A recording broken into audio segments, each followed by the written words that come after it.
আগামী 2 সপ্তাহের মধ্যে দেখবেন বাংলাদেশে আকাশ একদম ঝকঝকা হয়ে যাবে। গণতন্ত্র বাজার থেকে কেনা যায় না।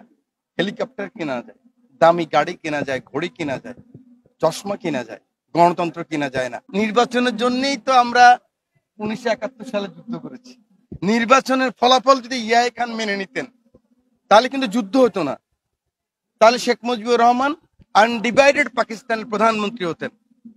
গণতন্ত্রের জন্য যুদ্ধ, তারপরে গণতান্ত্রিক আন্দোলনে বারবার আমরা জয়লাভ করেছি, কিন্তু আমাদের ধারা আমরা বজায় রাখতে পারি নাই, কারণ আমরা নেতা কর্মী তৈরি করতে পারি নাই সেইভাবে।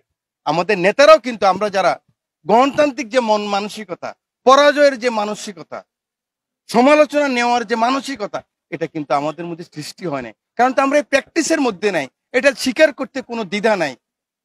সেই কারণে, কারণ গণতন্ত্র বাজার থেকে কেনা যায় না, হেলিকপ্টার কেনা যায়, দামি গাড়ি কেনা যায়, ঘড়ি কেনা যায়, চশমা কেনা যায়, গণতন্ত্র কেনা যায় না।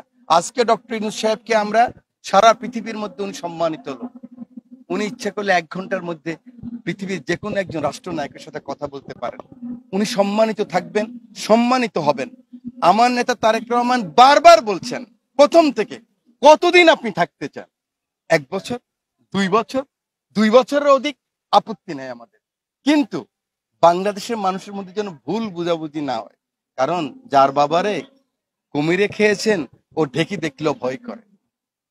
আমি এর বেশি আর কিছু বলতে চাই না। জিনিসটা কি এরকম যে নির্বাচন দিলে বিএনপি জয়লাভ করে ক্ষমতা আসবে, নির্বাচন দেওয়া হচ্ছে না, অথবা ঠিক এরকম যে এখন ডক্টর ইউনূস সরকার এনসিপি এবং অন্য দলকে তারা এস্টাবলিশ করার জন্য নির্বাচনকে পেটাচ্ছে, এ বিষয়ে আপনার আমি এইভাবে বলতে চাই না, কারণ আমি একটু আগেই তো বললাম, আমি যাকে সম্মান করি, যাকে আমি শ্রদ্ধা করি, যাকে বাংলাদেশের 90% মানুষ 10% আওয়ামী লীগ ছাড়া নিরঙ্কুশ সমর্থন দিয়ে এনেছেন, সারা বিশ্ব যাকে মনে করেন উনি একজন ভালো মানুষ, শ্রেষ্ঠ মানুষ, ওনার 3-0 ফিলসফি সারা বাংলাদেশে সমর্থিত, সেই মানুষ এই ধরনের কাজ করতে পারেন এটা আমি বিশ্বাস করি না। হ্যাঁ, যেহেতু অবিশ্বাসীরা আমরা সবসময় আশেপাশে থাকি, অবিশ্বাসীরা আমরা সবসময় ক্রিটিক্যাল পরিবেশ সৃষ্টি করতে চাই, কারণ এখানে 10-12 জন আমার নিজের বন্ধু আছে যারা অ্যাডভাইজার, আমি নাম বললাম না, আমার নিজের বন্ধু আছে 10-12 জন, তো ওনাদেরকে তো আমরা চিনি। ওনারা নিজের শিশুকে নিজে গলা টিপে হত্যা করে, এরকম মানুষও আছে। বুঝাচ্ছি ওই শিশু না, বুঝাচ্ছি নিজের সফলতাকে ওনারা নষ্ট করে দেয়, এরকম মানুষও আছে।